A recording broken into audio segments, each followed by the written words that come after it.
Hey guys, and in this video I'm going to continue showing you some of the modeling tools just on this top shelf. So let's jump into it. Now the next one we're going to look at is going to be called a bridge. This is a way of bridging a gap between two objects. So I have these two cubes and they are one object, and I want to bridge the gap in between. So to do this, you need to take off the faces because all models need to be hollow. Take off those two faces, and a bridge will only happen if there are the same number of vertices from one side to the other. So on this side there are 4 vertices, and on this side there are 4 vertices. Ooh. If this side had 5, then this bridge wouldn't work because it doesn't know what to do with the 5th vertice. However, I can select those vertices, and then I can go up and press this bridge button. Now it bridges together. You do have some options as well, so let's take a look at some of those options. You can increase the divisions, how many do you want, and then that could give you something different again. Now you can twist and taper. Don't go too crazy with it. There's also some directions and a curve type. So let me show you the curve type in this next set of models. So I select these two. So what if I wanted to do these two faces on top? Now usually if I click this and this one, you can do the faces or you can do it with edges or vertices, and I hit bridge. It gives you this across, and this doesn't really work for me at all, that linear curve type. I'm getting this artifact in, so there's faces going through each other. However, if I change the curve type, click in it to a blend, and then increase my divisions, I can now start to build an archway. Again, a little bit close. I could pick that vertice or that edge up. That's a cleaner way of building an arch. And if you did a taller one or a wider gap, that would work for you. There's also a curve type where you can say curve and increase the divisions.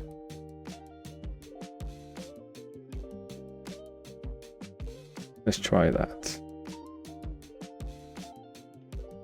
See if I can do it on a different one. Let's take this cube and we'll duplicate it. Over to here. These two shapes are away. Let's do it this way. Select those two faces. Oh, combine them first. So at the top, hit this button here to combine, and then delete history to clean this up. Get my outline open as well.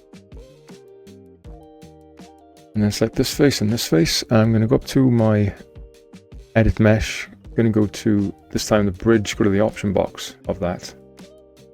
And in here is basically what that little floating window is. But I'm going to see if I can do some of the settings in here. So I want to go a smooth path and curve. Plus to minus. Let's try that instead. So let me change it back. Smooth path. That goes custom. There we go. So from the source, which was the first one. Try that one to minus. What happens? Let's increase my divisions. I can do that again. Maybe I'll show you a different method instead. Oh, no. Take this one. These two cubes. Try it this way around. Let's have a go. So we're going to combine this one more time. Not smooth. Combine. Delete history. Select these two faces. Just delete them for now. Let's get this edge and this edge. And let's go up and take a look at bridge again. Did it go? Bridge. Let's do it from, they're both in the plus. Yep. And I want to do a smooth path with curve. Apply. There's my curve. I increase my divisions. There you go. And the reason why I wanted to show you the curve is because if I look through my model, press 4 on the keyboard, I've got this curve inside. So if I click off your object mode, I can zoom right in on my work. You can just select that curve, right click, control vertex, and I got these little vertices of this curve that I can push and drag and change the shape of that extruded, change the shape of that extruded curve. If you're building like a coffee cup or something, the handle for it, this would be a kind of a cool way of doing that.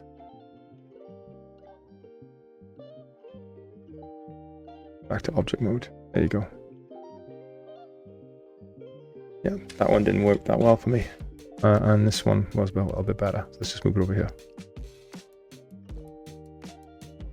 Okay, so that's bridge. Pretty powerful stuff. Next, let's take a look at this one, bevel. So sometimes you want to bevel the corners of things. So I click on this edge, click on bevel. See, I made it nice. Beveled it out, moved it out. However, this face is 1, 2, 3, 4, 5 edges. So sometimes when you bevel, it can be problematic because it will add an additional edge to your quad, which makes it an n-gon. So I try to minimize those the best way I can. So I don't really always use bevel. It depends on what I'm doing. However, if I'm doing, say this is a plank of wood, right? And I want to smooth off the edges a little bit. So if I press 3 on the keyboard, see it smoothed out, and I don't want to do that. What I could do is come to my insert edge loop. So that you can find your insert edge loop at the top. Under mesh tools, go to insert edge loop. And I can come in, I can click, right? So I can click here and all the way around. And by doing that, I'm forcing the shape even when it's smoothed. So if I press 3 now, I'm keeping that smooth edge. But this side, see, it's not right because I'm going to edge here. So I click one in, that'll pop into place. That. Again, it's always good practice to do it all axes, so X, Y, and Z. So on the top here as well. Now when I press 3, it gives me a nice smooth edge, but maintains the shape of my plank of wood. However, that was a bit long-winded. You know, clicking and clicking and clicking. There's a way we can do that a little bit quicker. So let's get another cube, bring it out, big that up.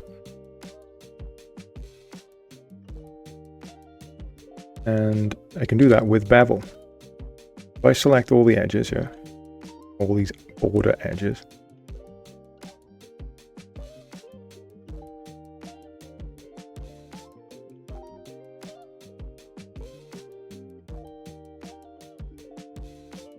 and then go up the top to bevel. I'm going to bevel it out like this. Still going to give me those triangles and those awkward shapes. I go over to my attribute editor and find my bevel. I can turn off chamfer. Actually, maybe it's on this one. Like this. Where's my bevel? There we go. So I can turn off my friction. There you go, that's it, the friction you want to change. And turn off chamfer as well. Yeah, good. So I turn off chamfer and turn off and just play with my friction. That's going to give me exactly what I had over on this one. So I just bring on my wireframe on shaded, click this over, move this over. So we have an edge going this way, and this way, and then we have exactly the same one here. And this was all done via doing a bevel, changing the friction, turning off chamfer, because by default you get this. So turn it off, friction, segments, won't go too much, don't need them. And now when I press 3 on this one, I get that smooth shape, and then this one, also that smooth shape. Let's turn off my wireframe on shaded. We can see. So it depends on, you know, what you're building and how you use that tool, and there are options within those tools to give you further creative outcomes. Good. And then we've got merge is the next one. If I got through from this face here,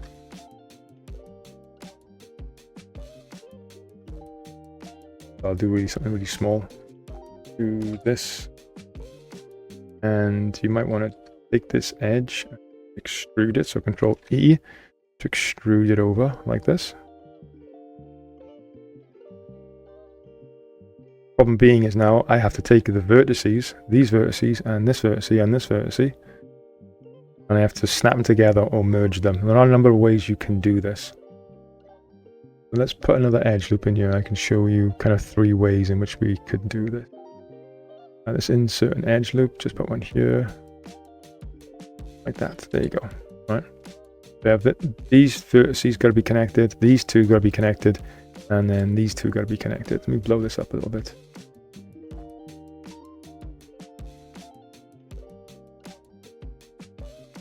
And again, remember, we can press F to frame things up. So press F just to zoom in a little bit. So. Right, so the first one, for these two, I'm going to select this one over here, this vertex. I'm going to hold V, victory, and snap it to that vertex. Now that's just snapped. So if I drag select over that, it still shows 2. So what I can do is I can merge. And now that shows 1. Another way of doing it, quicker way, is go into this button up here, which is called Target Weld. So there's your merge down here, just Target Weld. The Target Weld does the snapping and the merging in one. So I click it, just Target Weld, hover over my target and drag to my source. And that's now merged. Do this one as well. And that's good. And that's all clean now. So we have Target Weld and we have merge vertices. And remember, you can't have 2 vertices occupying the same UV space, occupying the same 3D space. So these are 1 and 1 and 1, not 2. That can cause problems when unwrapping your models and just general modeling workflow and technique as well. Now, the last one I regularly use is, there's 2 actually. There's this one called Circularize and this one called Multi-Cut Tool. So what does Multi-Cut Tool look like? Well, it's like edge looping, but you can just individually create your own kind of shapes. Let me show you. So you click on it. And if I just click, I can click like this. And when you finish, press enter. And now you've got that crazy shape to do something with. Maybe you want to extrude it up. Yeah, the geometry's all broken. I got more than 4 sides of a quad. But it can be really helpful sometimes, especially when we need to cut certain edge loops in our work.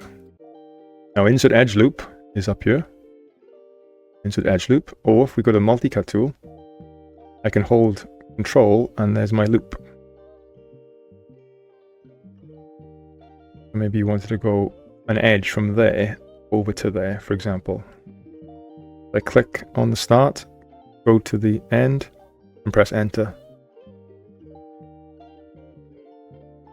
This is a way of sometimes rebuilding geometry to get the workflow and the edge flow to what you want.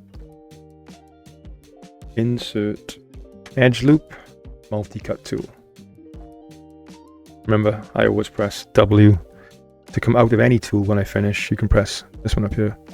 That's what, well, it's Q for select tool, but I'm either going to be moving, rotating, or scaling the next thing I'm going to do. I'm always going to be W, like this. So that's multi-cut tool. And the last one is going to be turning a square into a circle. So let's get rid of all this. Get a cube back in the scene, press F to frame it up. Blow it up. Then I'm going to go to my channel box. And remember guys, keep pushing forward on your creative journey. Shapes, polycube. settings and increase my divisions. Let's type in like 30 in all axes. Go. Now I'm going to select a few of these faces up on top. And I'm just going to drag select. I'm going to go to my spacebar. I'm going to go to my front view, or top view. Drag some out. There you go. I have selected them on the bottom as well, so I can do control, just deselect and drag. That was control to deselect. See? Control, deselect. Now if I extrude this up, how do I turn this into a circle? Well, before I extrude, I hit this button called circularize. I click it. And there it is. Just going to scale it in slightly because it went too big. And sometimes it does twist and skew. So you will have to play with some of the settings. Sometimes it comes in like this. A bit crazy. But now, got circles that I can extrude up on the cube. Well, that's circularize.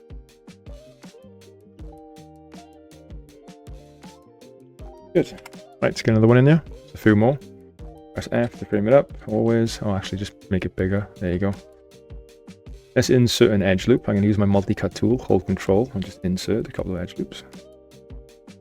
Now, if you want to delete an edge, you can select it. Press Delete. Problem with that is, you do sometimes leave rogue vertices. Okay. So if I double-click and get an edge loop like this, and then you press Delete. It looks great, everything looks fine, I still got 4 sides. However, see, look, this is split. Because I didn't get rid of the vertices, and this is now a problem.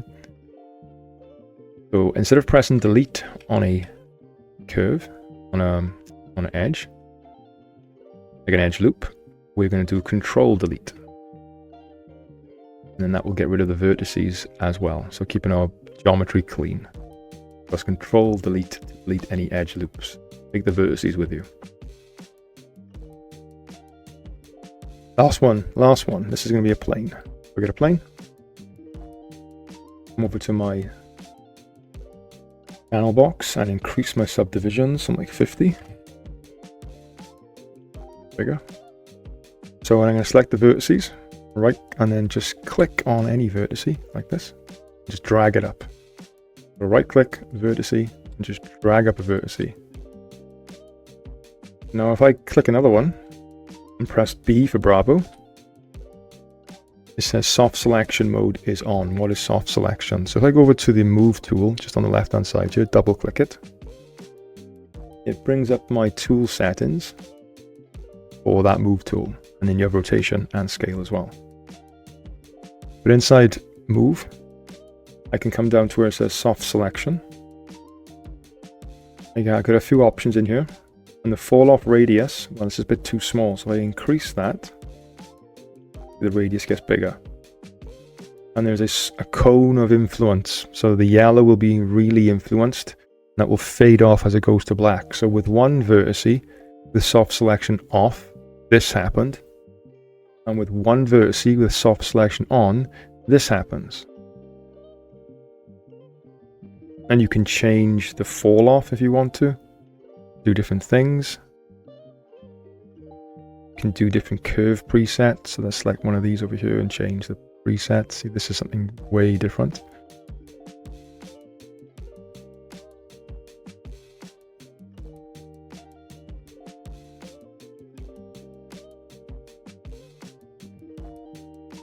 All these different modes you can do. So it can be quite powerful, depending what it is you want to do. And a shortcut to increase or decrease the size of the fall off is if you hold B for Bravo down in the viewer and then move left and right with mouse button held down, you can increase and decrease the size of the influence.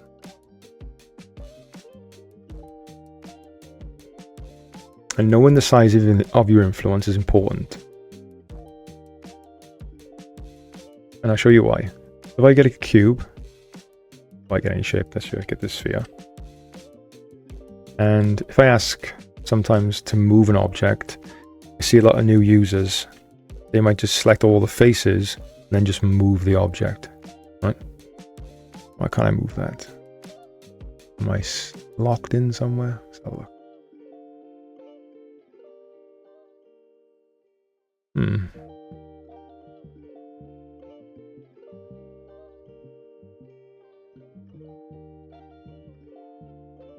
Try that again. Get rid of all this. Get a cube. I'm moving those faces again. I cannot move. Can I rotate?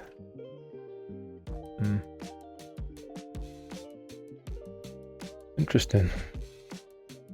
Oh, yeah, I had soft selection on. See, that was a problem. There we go. So you can B to turn off as well. So let me show you. Let me just reset soft selection. Good. So if sometimes when you want to move an object, sometimes you will get this cube and just move it over here. By doing that, you left the axes over there. The pivot is where you left the object. You just move the vertices. Now, if you have soft selection on, it does the same kind of thing. So if I press face mode, right click face and select one face, and you want to do that, right? So just this. But if you've got soft selection on, you get this yellow cage, because all you can see is the yellow. And when you move it, the whole object moves. And you ask yourself your question, well, I only selected one face. Why is all my object moving? It's because you have got soft selection on. Turn it off, B, and now you can move. Be mindful, if you do ever see a yellow cage, it's because you've selected or turned on soft selection by mistake. There we are, guys. That's kind of an overview of some of the modeling tools across the top and some additional stuff as well. I hope that helps in your modeling journey, whatever you're considering doing. Remember to always be clean when it comes to models. Make sure you've got 4 edges to your quads. You've got a good edge flow. You're merging your vertices as well, and make sure that you don't see any black on your models too, where the inside is now out. Also, clean up your workflow. Make sure you freeze transformations, delete history, and center pivot as you move through. Also, double click in the outliner to name items as well. And remember, guys, keep pushing forward on your creative journey.